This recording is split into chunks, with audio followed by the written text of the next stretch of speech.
साल में एक भी घर को कैंप ऑफिस नहीं बनाया था। अब यहां पे जो है वो कंपैरिजन शुरू होगा। शहबाज शरीफ साहब ने आते ही जो है वो सहाफियों को अफ्तार डिनर करवाया है।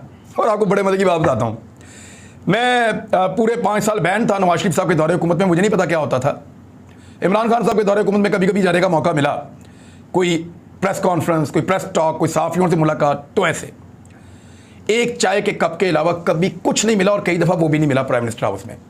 शहबाज शरीफ का पहला दिन है और 2 दर्जन सहाफियों को बुलवा के अफ्तार डिनर करवाया जा रहा है। तो अय्याशी माहौल शुरू हो गया है प्राइम मिनिस्टर हाउस में, और ये आपके पैसों से हो रहा है। नादरीन याद रखिएगा, पैसे आपके, मौजें उनकी, पैसे आपके, मौजें उनकी। इससे पहले वाला आदमी जो है वो किसी को आपके पैसों के ऊपर ये नहीं करने देता था, जो अब शुरू हो गया है। घरों के कैंप ऑफिस बन रहे हैं, 6-6 गुना सिक्योरिटीज जा रही हैं, सारे खर्चे अब सरकारी होंगे, सहाफी भी आपके खर्चों के ऊपर जाके प्राइम मिनिस्टर हाउस के अंदर अय्याशियां करेंगे। ये सूरत हाल अब शुरू हो गई है।